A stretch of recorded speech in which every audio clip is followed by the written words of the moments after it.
2024 के लोकसभा चुनाव से पहले बीजेपी ने 400 पार का नारा दे दिया और लगा कि 400 पार का नारा बीजेपी हासिल कर भी लेगी, क्योंकि जिस आत्मविश्वास के साथ प्रधानमंत्री से लेकर मोदी कैबिनेट के तमाम मंत्री और बीजेपी के सभी नेता 400 पार का नारा दे रहे थे, लग रहा था ये बहुत आसान होगा। लेकिन जैसे जैसे इंडिया गठबंधन मजबूत होता गया, 400 पार के नारे को देखकर कुछ संदेह होने लगा। लेकिन ये संदेह और गहरा गया जब खुद बीजेपी के भीतर संग्राम खड़ा हो गया। विरोध के साथ साथ मारपीट तक की खबरें आने लगी, दल बदल होने लगा, बीजेपी के टिकट को उम्मीदवार लौटाने लगे और बीजेपी छोड़ कांग्रेस का दामन थामने लगे। इन्हीं हालात के बीच पश्चिमी उत्तर प्रदेश में राजपूतों ने बीजेपी के विरोध में एक सम्मेलन कर दिया, जिसने बीजेपी की चिंता को बढ़ा दिया। उत्तर प्रदेश के मुख्यमंत्री योगी आदित्यनाथ अब एक ही लोकसभा के अंदर दो सभाएं करेंगे। इस बात से अंदाजा लगाया जा सकता है कि राजपूत समाज का विरोध बीजेपी को कितना परेशान कर रहा है। लोकसभा क्षेत्र मुजफ्फरनगर, वहां पर सरधना और चरथावल में सभा करेंगे। रक्षा मंत्री राजनाथ सिंह ठाकुर बहुल्य सीटों पर 5-5 सभाएं करेंगे। प्रधानमंत्री मोदी और अमित शाह यहां रैली करके जा चुके हैं। पहले चरण में इतनी बेचैनी तो भाजपा में 2019 में भी नहीं थी। एक बात तो बिल्कुल तय मान लीजिए कि पहले चरण में भारतीय जनता पार्टी को 2019 से ज्यादा सीटें मिलती दिख रही थी।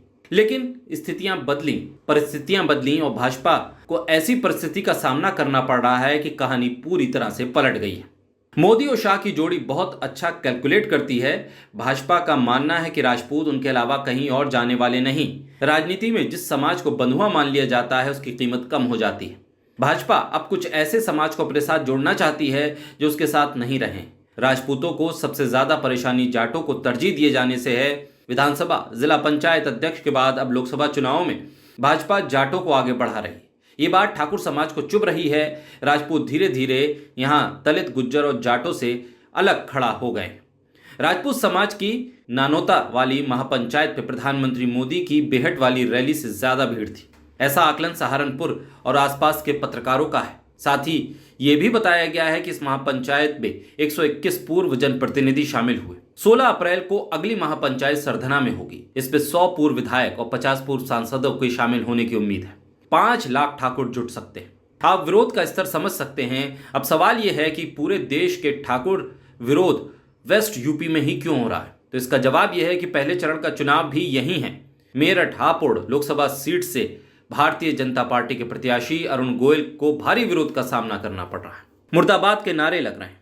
दरअसल कैंट विधानसभा क्षेत्र के पल्लवपुरम मंडल में बीजेपी प्रत्याशी अरुण गोयल का रोड शो निकला। इस दौरान लोग विरोध में तख्तियां लेकर निकले। बीच सड़क पर नारेबाजी की।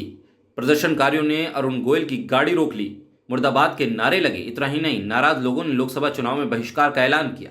ये स्थिति पश्चिमी उत्तर प्रदेश की आप साफ तौर पर देख सकते हैं। अरुण गोयल के खिलाफ नारेबाजी तब हुई थी जब उनकी गाड़ी में कैंट विधायक अमित अग्रवाल, मेयर हरिकांत अहुलवालिया और एमएलसी धर्मेंद्र भारद्वाज खुद मौजूद थे। पश्चिमी उत्तर प्रदेश का एक और इलाका बरेली, जहां से सांसद संतोष गंगवार का टिकट कट गया है। संतोष गंगवार के कार्यालय पर बीजेपी के प्रदेश अध्यक्ष भूपेंद्र चौधरी पहुंचे। प्रधानमंत्री की पीलीभीत पे होने वाली रैली से पहले उनके पहुंचने की खबर जैसे ही बीजेपी के कार्यकर्ताओं को लगी, वहां पर हंगामा खड़ा हो गया। भूपेंद्र चौधरी को बीजेपी के कार्यकर्ताओं के विरोध का सामना करना पड़ा। भूपेंद्र चौधरी को बीजेपी के कार्यकर्ताओं ने बंधक बना लिया। मेयर उमेश गौतम ने कुर्मी समाज के लोगों को लेकर जो टिप्पणी की, साथ ही संतोष गंगवार को लेकर जो टिप्पणी की, उससे बीजेपी के कार्यकर्ताओं में नाराजगी देखने को मिली। और साथ ही कार्यकर्ताओं ने मेयर मुर्दाबाद और साथ उमेश गौतम मुर्दाबाद के नारे लगाए। चुनाव के बहिष्कार का ऐलान किया। और काफी देर तक जब संतोष गंगवार ने कार्यकर्ताओं को समझाया, तब जाकर भूपेंद्र चौधरी उस दफ्तर से बाहर निकल पाए। ऐसे में बीजेपी में उम्मीदवारों का विरोध हो रहा है। जिनको टिकट दिए गए उनका समर्थन हो नहीं रहा। जो टिकट हासिल करके चुनाव मैदान में उतरे हैं, उनको बीजेपी का कैडर चुनाव लड़वा नहीं रहा। और इससे उलट बीजेपी के समर्थित जो जाति समीकरण हैं, वो भी टूटते नजर आ रहे हैं। यानी कि पश्चिमी उत्तर प्रदेश के पहले चरण में बीजेपी के लिए मुश्किल ये है कि वो अपने 2014 या 2019 वाले उस अंक गणित को कैसे दोहराए जिसके आसरे वो 400 पार का नारा सजोए बैठी है। हालात तो ये है कि अगर 400 पार का नारा हासिल करना है तो आपको 2014 और 2019 के आंकड़ों से कहीं आगे जाना होगा। लेकिन हालात बहुत मुश्किल है, डगर बहुत मुश्किल है पनघट की।